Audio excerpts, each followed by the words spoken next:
Hay un caso inexplicable y es que desde la muerte de Trujillo el 30 de mayo en la noche, todo el patrimonio del Estado pertenecía a Trujillo pasó a manos del Estado dominicano.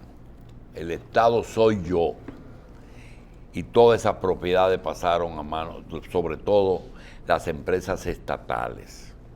Eran unas 15 y pasaron a manos del Estado. Desde el 61 hasta aquí, que son 40 y 20, casi 57 años, ese patrimonio se ha ido desmembrando y pasando a manos privadas. Nadie tiene el historial de bajo qué predicamento los tenedores de esas propiedades la tienen. Devoluciones en algún caso justas, beneficios que le dio el gobierno de turno y le mandó a devolver. Pero el caso sin precedente es un caso de un sector que pertenecía a una de las empresas, la FADOC, la fábrica de calzados, que fue ocupado como la mayoría de las propiedades que estaban en zonas urbanas, y ahí se construyó el barrio de los Tres Brazos. Pasaron 50 años y Bienes Nacionales nunca les vendió esas propiedades a esa gente. El Estado le vendió a una firma privada esa propiedad de esa firma, la vendió más adelante, urbanizaron, deslindaron, pagaron y le ofrecieron a los tenedores que adquirieran eso en las condiciones que ellos podían. Algunos tenían 50, 30 metros, otros tenían 5,000, dependiendo de la habilidad del ocupante, que hay que reconocer que eran ocupantes sin derechos a cogerse esa tierra porque eso era del Estado. Pero es una situación de hecho que se dio mucho. Resultó que esa compañía que urbanizó se pensaba que era propiedad de un político que le dañó el futuro político a un grupo de la sociedad civil. Y esa gente montó una campaña en contra de ese proyecto, creyendo que le hacían daño, como en efecto le hicieron, a Miguel Vargas por su relación primaria con el presidente de la compañía que urbanizó. Y se sintieron muy satisfechos porque lograron que el Estado readquiriera eso, pero los títulos existen. Hay 4,000 títulos expedidos que se pagaron y lo que tenía sentido era que el Estado le pagara a esa compañía los gastos que hicieron y les regalara, le vendiera o hiciera lo que le diera la gana a los tenedores de ahí. Pero no, el problema era que había que meter preso a esa gente porque estamos en el tiempo de la justicia. Y ahora resulta que todo está en un limbo porque los dueños los tenedores de la tierra no la pueden negociar ni disfrutar, no se las venden, no se las regalan, y hay un juicio pendiente en que el Tribunal Constitucional debe decir si la venta fue constitucional o no, y el Tribunal Constitucional, para complacer al gobierno que quiso en ese momento tapar un problema de que Miguel no tiene nada que ver con eso, entonces hicieron justicia con una gente que actuaron de buena fe. Ahora resulta que estamos en un limbo. No sé si el licenciado Emanuel Rosario es abogado de los que tienen tierras ahí, o de los que están presos, o de una de las beneficiarias de el proyecto, que algunos llegaron hasta comprar y dieron avances. Le vamos a dejar el tiempo al doctor Rosario de que nos diga quién es la doctora Rosabel Castillo y qué tiene que ver él con Rosabel Castillo y qué tiene que ver Rosabel Castillo con los tres brazos. Adelante, doctor. Gracias por estar aquí. Gracias a usted por la oportunidad y a todos ustedes y también al pueblo dominicano. De verdad que es una cita constante este programa. En primer término, yo represento a Rosabel Castillo Rolfo, que era hasta este año la directora nacional de registro de títulos en el caso de los tres brazos. Es un caso muy sui generis, porque obedece más que otra cosa a lo que es el populismo que hoy está gobernando, el populismo penal que hoy está gobernando la sociedad dominicana y el resto de Latinoamérica. Porque esto no es solamente un fenómeno que se observa en nuestro país, sino que va más allá de eso. ¿Qué es lo que ha pasado para que nosotros comprendamos lo que es el proceso de los tres brazos? Los tres brazos, en sentido general, está constituido sobre tres inmuebles, por coincidencia. La parcela 153-A-1, 153-A-2 y la 155. O sea, son tres inmuebles distintos que conforman ese sector de los tres brazos. ¿Qué sucede? Que, de hecho, en el año 1970, primero, esos inmuebles pertenecen a dos empresas del Estado. Una que se llama Dominicana Industrial de Calzado, DOINCA, y la otra que se llama la Fábrica Dominicana de Cemento, la FADOC. En el 70, esta compañía evidentemente son de Corde, son de ese grupo de empresas que creó el Estado Dominicano en 1966, mediante la Ley 289, para conformar todos los bienes de Trujillo. Entonces, ¿qué sucede?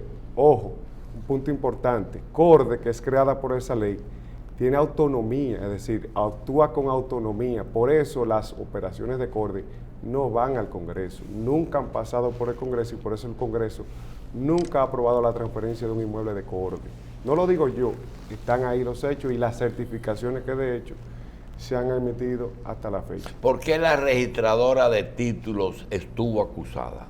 Mire, es un caso sui generis, yo le voy a dar mi percepción particular. ¿Qué alegan los acusadores primero? Después me dice cuál es la posición de su abogado. Ellos lo primero que alegan es que ella cooperó en una serie de actuaciones, un fraude. De actuaciones fraudulentas en contra de...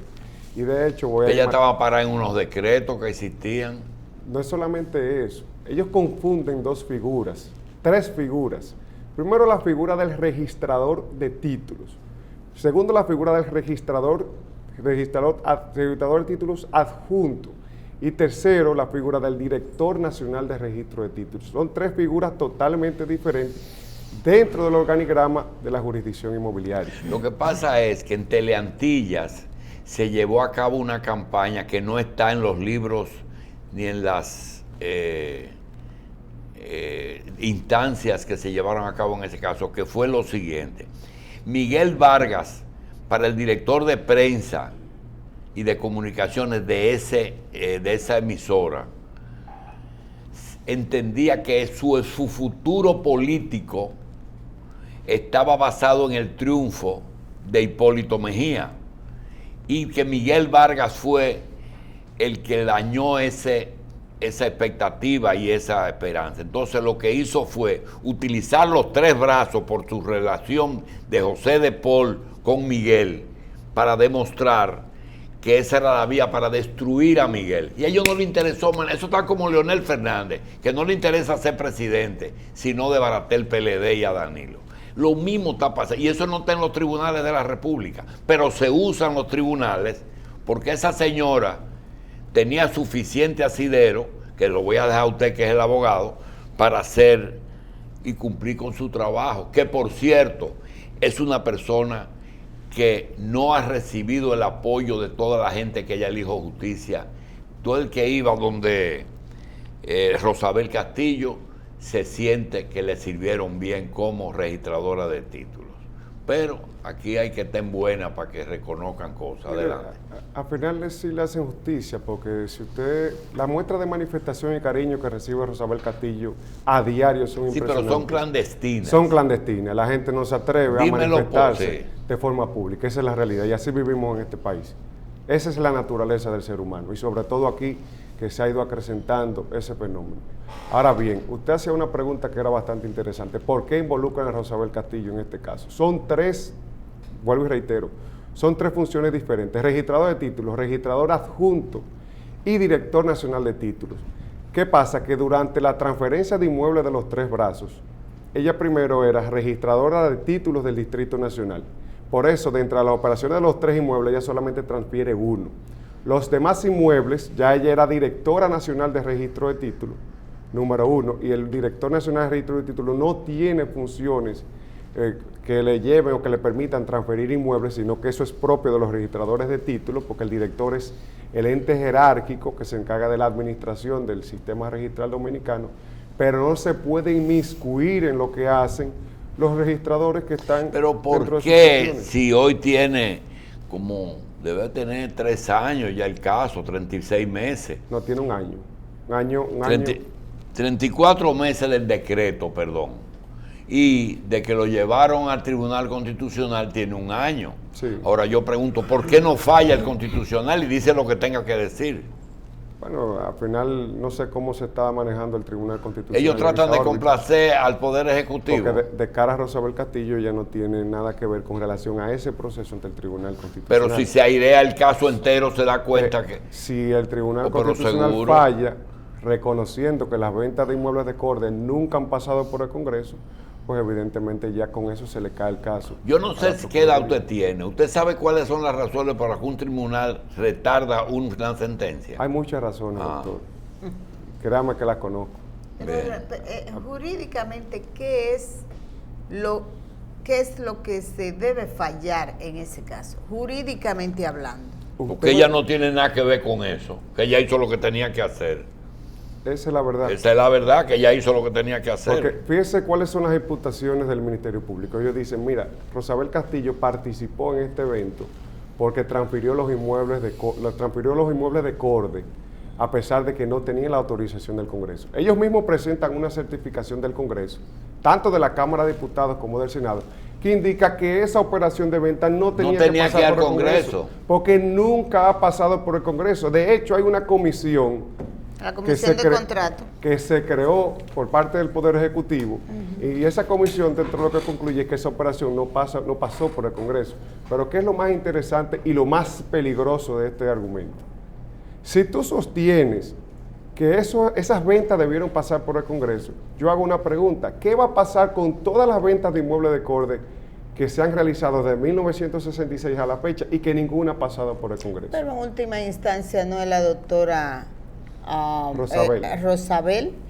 Es el Poder Ejecutivo quien le corresponde constitucionalmente enviar al Congreso esos contratos. Exactamente, pero al final del camino, vuelvo y reitero, es que nunca han pasado por el Congreso por una situación elemental.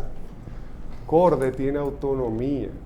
Corde, por ley, no me lo invento yo, tiene autonomía. Y Corde opera, para que nosotros nos pongamos en contexto, como opera el Banco de Reserva en ese sentido. Es decir, Banco de Reserva vende inmuebles a diario y Banco de Reserva es una institución del Estado. Ahora, se maneja con autonomía. Igual sucede con la UAS, con el Banco Agrícola. Es decir, si nosotros ponemos el abanico de instituciones paralelas que tienen las mismas atribuciones, caemos en el mismo juego. Doctor, estamos en un proceso electoral. ¿Usted cree que o teme que ese caso se quede en el limbo por todo este tiempo?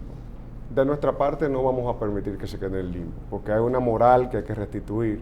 Hay una funcionaria pública que es muy pulcra, que le ha dado demasiado a este país, y particularmente yo no voy a permitir que ese caso se quede en el limbo. Esto en su momento llegará hasta las últimas consecuencias, porque la verdad es que el aporte que ha hecho Rosabel Castillo a este país, en el sistema, para el sistema registral específicamente, creo que no hay forma de computarlo, no hay forma de pagarle a ella, y menos con lo que está haciendo hoy en día el Ministerio Público con relación a ella. Pero mire, ¿cuál es lo pecaminoso de una empresa de la que está involucrada en este caso, de legalizar los títulos de los adquirientes de esos terrenos? Aunque fueran, ellos no eran propietarios porque era el Estado, pero legalizar el estatus ya que se había presentado. Permítame de hecho explicarle algo muy interesante. Yo les decía a ustedes que desde el 70 estos inmuebles de Corde, que estos inmuebles de Corde habían pasado por un proceso de invasión. 78 tuvo una invasión bastante fuerte. Ahí los que habitan ahí son en parte personas que han invadido esos terrenos. La verdad es esa, no es otra. Entonces, en los 90, Corde inició un proceso de venta a esas personas que estaban ahí. Corde, de hecho, tenía una oficina abierta en los Tres Brazos para que los ocupantes compraran sus inmuebles. Y parte de ellos compraron sus inmuebles. ¿Qué pasó? Que llegó el momento en que ya no había más nadie interesado en comprar y había un decreto que le ordenaba a Corde disolver la compañía propietaria del inmueble. Para tú disolver una compañía, lo primero que tú tienes que hacer es liquidar los activos. Doctor. Porque tú no puedes disolver una compañía sin liquidar los activos. ¿Qué pasa? Que ahí es cuando ellos hacen las negociaciones con esta compañía INPEPA y le transfieren los Tres Brazos. Ahí o esas parcelas que conforman los Tres Brazos. Por lo menos las que quedaban, porque habían algunas 400 personas que habían adquirido inmuebles. Yo quiero... Hay un punto, y perdone que me le interrumpa, doctor Jacín, que es el mito del precio.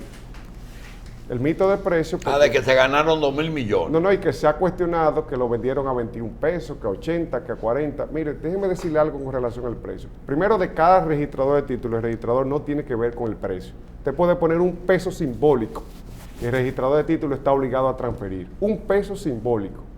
Lo único que el registrador de títulos tiene que ver es que si es una venta, tenga un precio. Porque la venta se conforma de cara al Código Civil por dos elementos, la cosa y el precio. Desde que están esos dos elementos reunidos, hay una venta. Si no hay precio, pues entonces es una donación. Ahora bien, el registrador de títulos verifica que hay un precio y no se mete con eso. De hecho, pero en la prensa se le ha hecho una campaña negativa al tema del precio sin entender por qué ese precio. Lo primero es que tú estás vendiendo tierra invadida.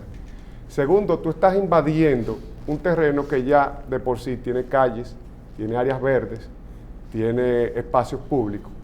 Y es un terreno que si tú le estás vendiendo 150.000 metros, cuando tú te vas a la realidad, no son 150.000 metros, porque tienes que descontar esa calle, tienes que descontar esos espacios públicos, tienes que descontar esas escuelas que están ahí. O sea que lo que eran 150.000 metros, terminan siendo 75. O sea que el precio nunca va a ser el metraje nunca va a ser el que se refleja en ese contrato. Doctor, cuando se hizo las modificaciones de los códigos aquí, copiaron algunas cosas de la justicia americana, pero lo principal no lo hicieron. Cuando la justicia americana no hay sangre, ellos usan mucho la negociación, en todo. Y yo creo que un caso que está alimentado e iniciado con la retaliación, porque eso fue una venganza, eso es algo que no tiene nada que ver con, búscame cómo joder a Miguel Vargas, eso fue lo que primó. Entonces armaron un muñeco, como aquel abogado que dice, explícame claro que yo me encargo de enredarlo. Y lo hicieron de una forma, dice, no, pero espérate. Compraron tierra del Estado, tenía que ir al Congreso, ese es un punto. Pero no vieron qué pasaba con las otras tierras que se han vendido durante 50 años que no fueron al Congreso. Pero no importa, no fue al Congreso. Número 2, el precio. Pero el precio de una tierra ocupada es el mismo de una tierra deslindada. Claro. No, pero no mencione eso. Menciona que compró a Chele y vendió a 1,000. 2. Entonces, ¿qué van a hacer ahora? Ya crearon el problema, ya tienen un año preso un grupo de gente, los títulos no pueden ser anulados por un decreto, usted sabe que no se puede, son 4,000 títulos y otros que no hay. Pero, ¿qué van a hacer con esa gente? Que inclusive los agitaron, que ellos creen que le estaban donando la tierra. No pueden hacer una operación porque no tienen título. No le están ofreciendo una manera de adquirirlo porque tendrían que ofrecerse a todo el país que tiene tierra ocupada. Y eso es un lío que usted sabe lo que significa. Sí. Entonces, ellos han resuelto un problema con un problema mayor. El dueño de este canal dice que lo único que hay que cuidarse es de para resolver un problema, no resolverlo con un problema mayor. Y eso es sencillamente lo que han hecho. no han resuelto nada y ahora en vez de un problema hay 4.000 No, problemas. es que 4.000. han despertado un espectro. ¿Qué El- van a el hacer? ¿Lo van espectro a del donar? oportunismo. Y yo le pregunto, ¿qué pierden ellos con llamar las partes y decir, mire, vamos a hacer una cosa? ¿Cuánto ustedes gastaron en el deslinde? Bueno, gastamos 10, 20, 30 millones. Miren, vamos a pagarle eso y entréguenos esos títulos. Llévenlo a Bienes Nacionales, el Estado, y le dice a Bienes Nacionales que llame a cada propietario y que le venda en forma condicional eso. Pero ellos no quieren hacer eso porque el problema de ellos es la Cancillería de la República, doctor, que usted no quiere meterse en eso. No, pero yo incluso puedo decir... Y llevarse a todo el mundo, Yo a Rosabel, a todo el que puedan llevarse por delante, a ellos no les importa eso. Porque a esta gente no le importa nada. Yo llevo un año en el proceso y desde o sea, nunca he visto ni se ha mencionado el nombre de Miguel Vargas, nunca he visto nada que lo vincule, no conozco al señor Miguel Vargas. Yo, desde como abogado del proceso y que conozco todos los elementos de prueba, no tengo nada que decir con relación a él, no tengo nada que lo vincule. Y si lo tuviera, lo dijera aquí. No, pero él fue muy rápido claro en decir, yo no tengo nada que ver con eso, hagan lo que tengan que hacer. No, él fue el primero que se deshizo de eso, cosa que no debió hacer. La influencia que él tiene con toda esa cáfila,